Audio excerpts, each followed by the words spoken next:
Hola, buenas tardes. El día de hoy, pues bueno, vamos a empezar curso de álgebra lineal. Este curso, bueno, empieza con números complejos. Viendo una breve introducción de los números complejos, resulta que empieza el dilema con la fórmula general. Es decir, tenemos un polinomio de segundo orden y sucede que cuando quieren resolverlo por la fórmula general, se encontraban con que b cuadrada menos 4ac era menor a 0, ¿no? Era negativo. En este caso, pues en principio decían que no había raíces, pero el dilema seguía ahí, ¿no? ¿Qué pasa con los números que son de esta forma, ¿no? Donde a se supone que es positivo, pero bueno, esto se reduce, o sea, el raíz de menos a lo podríamos ver simplemente como raíz de menos 1 por raíz de a, ¿no? Entonces el problema se reduce a qué sucede precisamente con este número, raíz de menos 1. Entonces el problema se reduce, ¿qué sucede con raíz de menos 1? ¿Cuál es aquel número? Que lo multiplico por sí mismo y me da menos 1, ¿no? Entonces ahí se quebraron mucho la cabeza pensando qué hacer, y pues es Gauss el primero en proponer la unidad imaginaria, ¿no? No es que llegara y dijera, vamos a decir que existe un número nuevo, ¿no? Sino que atrás de esta propuesta, pues hay toda una álgebra de la unidad imaginaria. Entonces él dice que existe un número llamado i, el cual es raíz de menos 1. ¿Sale? A la i precisamente se le conoce como unidad imaginaria. Y bueno, y de ahí se formula todo lo que conocemos como números complejos. Esto resuelve el problema del número que multiplicado por sí mismo me dé menos 1, porque entonces si al cuadrado, pues tiene que dar menos 1. ¿Vale? Entonces, a partir de la definición de la unidad imaginaria, se empieza toda la estructura, toda la álgebra, el espacio vectorial de lo que hoy conocemos como números complejos. Se define un número complejo como aquel que tiene la siguiente forma: a más i, b, o bi, ¿no? También la pueden poner, donde a y b son números reales. Obviamente también la i es unidad imaginaria. De una manera más formal se le llama o se denota a la a como la parte real y a la b como la parte imaginaria. Y se escribe parte real de z, es la a, y la parte imaginaria de z es la b. Ejemplo sencillo: si tenemos a z1 igual a 3 menos 2i, la parte real de z1 igual a 3 y la parte imaginaria de z1 igual a menos 2. En estos casos, algo importante que sucede aquí es cuando se tienen alguna de las partes de 0, es decir, si la parte imaginaria de cualquier número complejo es 0, entonces z me queda de la forma z igual a a. Si se dan cuenta, habíamos dicho que a es un real, por lo tanto z, al tener la parte imaginaria 0, pues también es un real, ¿no? Con esto, la importancia de esto es que los números reales, con esto, los números reales es un subconjunto de los números complejos. La otra cuestión es cuando la parte real es 0, entonces nos queda un número como z igual a y b, al cual se le llama imaginario puro. En grandes rasgos, más o menos estos son los números complejos. Más así, dando un resumen, surgen a partir de la raíz de menos 1, que en aquel tiempo pues no existía. Se tiene que desarrollar un álgebra. En esa álgebra se define al i como la raíz de menos 1, Y bueno, y a partir de ahí se define el número complejo, que es un número escrito A más IB, donde A es la parte real y B es la parte imaginaria. La parte imaginaria es 0, tenemos un número real. Si la parte real es 0, tenemos un imaginario puro, ¿no? De esto se concluye también que los reales es un subconjunto de los números imaginarios. Lo otro que también hay que analizar son las operaciones. La primera que tenemos, la primera operación, es la igualdad. Tenemos dos números complejos. Si z1 es igual a a1 más y veces b1 y z2 igual a a2 más ib2, diremos que son iguales si se cumple lo siguiente: z1 igual a z2. Sí, bueno, a1 más y b1 igual a a2 más y b2. Sí, solo sí, a1 igual a a2 y b1 igual a b2.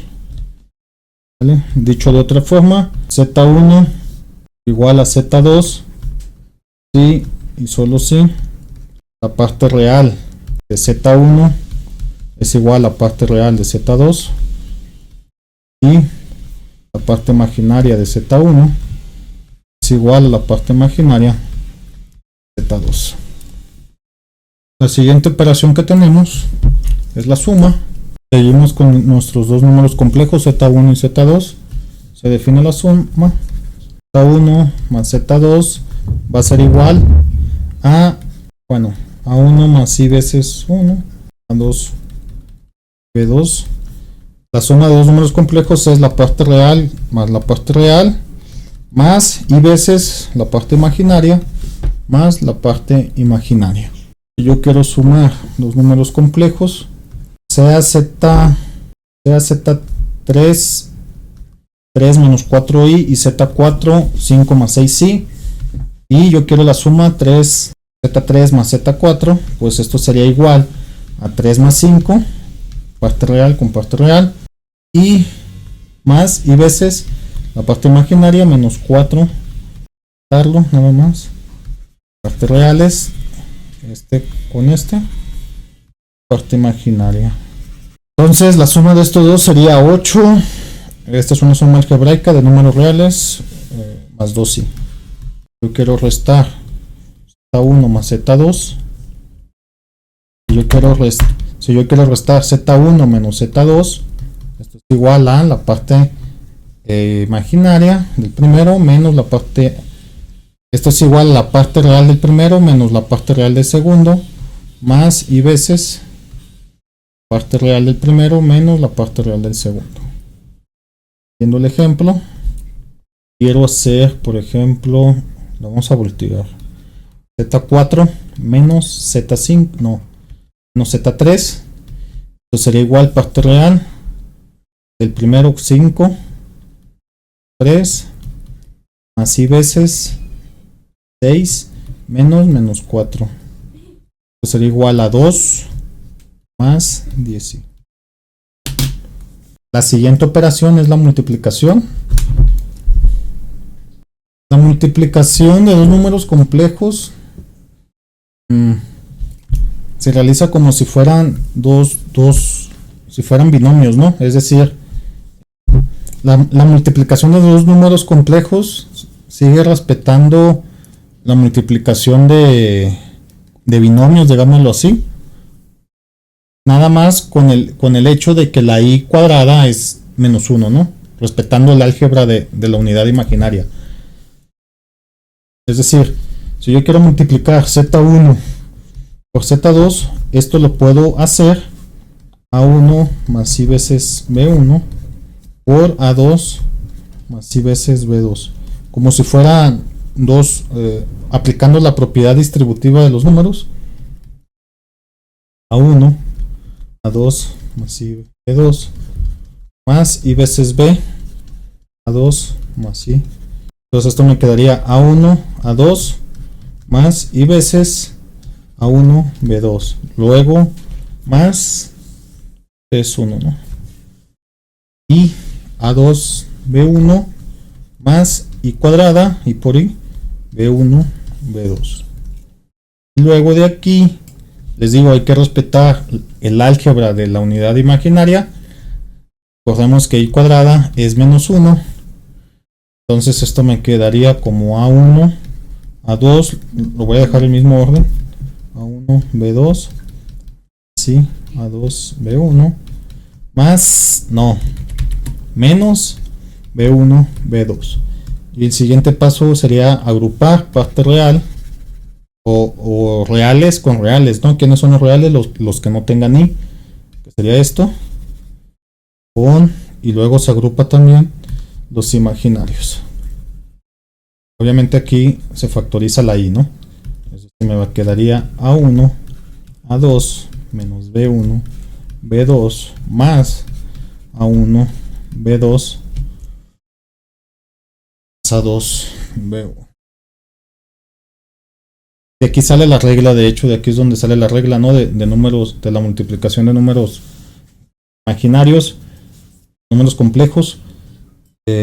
La parte real por la parte real, menos la parte imaginaria por la parte imaginaria. Eso conforma la parte real del producto. Y luego los cruzados, real con imaginaria, imaginaria con real, ¿no? Y esa es la parte imaginaria de la multiplicación, ¿no? Entonces, vamos a hacer un ejemplo. Vamos a seguir utilizando los números que definimos anteriormente. Ahí está. Z3 por Z4. Aquí ya lo pueden hacer de las dos maneras, sea que desarrollen todo esto, es decir, aquí y luego agrupen, o bien la regla esta que les comentaba que surge de aquí, ¿no? Vamos a intentar hacerlos, vamos a hacer los dos ejemplos, los dos casos. 3 menos 4i 5 más 6i. Y aquí me surge, sería, no es necesario tampoco hacer todos los pasos, nada más hay que respetar el álgebra. 3 por 5 más 3 por 6i menos 4i por 5 menos 4 y 6i por 6i, 15, 18i, 20i menos 24i cuadrada, ¿no? Entonces me quedaría el 15 menos 24 por i cuadrada, que es un menos 1, más 24. Y estos al agruparlos, 18, 39 menos 2i. Yo esto también, bueno, haciendo otro ejemplo, nomás para ver cómo funciona la regla. 2 menos i por 3 más 2i. ¿Sale? Entonces, si seguimos la regla, me dice parte real 2 por parte real menos 3 menos, este menos surge del i cuadrada que aparece aquí. Parte imaginaria, aquí como está la i, la parte imaginaria de este número sería menos 1 por parte imaginaria 2 más productos cruzados, parte real 2 por 2 con parte imaginaria, ¿no? Más parte imaginaria menos 1 con parte real menos 3. Esto sería igual a 6 más 2 más 4 es, aquí me faltó un i, 4 más 7i y listo. En cuanto a la división, por el momento existe la división de complejos, pero por el momento vamos a tener una regla, porque para definirla bien como se debe ocupamos otros conceptos que más adelante, ya que los veamos, Ya hablaremos de lo propio, ¿no? A1, A2 más B1, B2, 2 al cuadrado más B2 al cuadrado. Sí. O sea, esta regla que tenemos aquí surge de esos conceptos que necesitamos, que más adelante lo retomaremos, ¿no? Pero por el pronto, quédense con... Hay que, si quieren dividir números complejos, hay que usar estas reglas, ¿no? Esta regla. Bueno, pasamos a las propiedades. Bueno, la primera propiedad es la conmutativa. Y lo que tenemos es que la suma es conmutativo, es decir, puedo cambiar el orden de los sumandos, ¿no? E igual el producto Z1 por Z2 Z es igual a Z2 por Z1 y se respeta. Luego sigue la propiedad asociativa. Eso es, recuerden que la suma se define para dos números y recuerden que la suma y el producto se definen para dos números. Entonces, ¿qué pasa si yo quiero sumar 3? Lo que tengo que hacer es ir sumando de 2 en 2, ¿no? Y la propiedad asociativa me dice que puedo hacerlo en el orden que yo quiera, ¿no? Lo mismo el producto, Z1, Z2, Z5, igual a... Bueno, lo puedo hacer así. Bien. Z5, ¿no? Ahora, puede ser que pueda surgir la duda, ¿no? ¿Y puedo sumar acá el Z1 con el Z5? Sí. Pero lo que sucede ahí es que de acá, de aquí, hay una conmutación primero. Ese me quedaría Z1 más Z5 más Z2. Y ya luego lo que sucede, ahora sí asocio Z1 más Z5. Pero hay que entender esta parte, ¿no? Sí son iguales, pero de aquí a aquí hay una... Lo mismo pasaría con esto, ¿no? Yo podría multiplicar el Z1 primero con el Z5 y luego con el Z2, el resultado. Pero resulta que de aquí, primeramente se conmutó Z2 con el Z5 y luego ya asociamos. Y bueno, la otra cuestión es la distribución o propiedad distributiva. Es decir, Z1 por Z2, Z5 se distribuye, ¿no? Producto ante la suma. Ahí está. Es de esta propiedad que podemos hacer la multiplicación de esta manera, ¿no? Tratarlos como binomio porque es distributiva. Ya haciendo resumen de las operaciones. Tenemos primero la suma, se suman parte real con parte real más parte imaginaria con parte imaginaria, ¿no? Si hay una resta, pues es similar, de manera equivalente, bueno, de manera similar. La multiplicación, pues la podemos tratar como un producto de binomios, nada más respetando la álgebra de la unidad imaginaria. Si la y es de menos 1, entonces la y cuadrada es menos 1, ¿no? Y al final tenemos que agrupar los números reales y los números imaginarios, ¿no? Por el momento la división queda definida por esta regla. Ocupamos más detalles para ello. La propiedad distributiva, bueno, en cuanto a las propiedades, pues tenemos que la suma y la multiplicación son conmutativas, asociativas y el producto es distributivo ante la suma. Y bueno, hasta aquí con la primera clase. Gracias y seguiremos más adelante.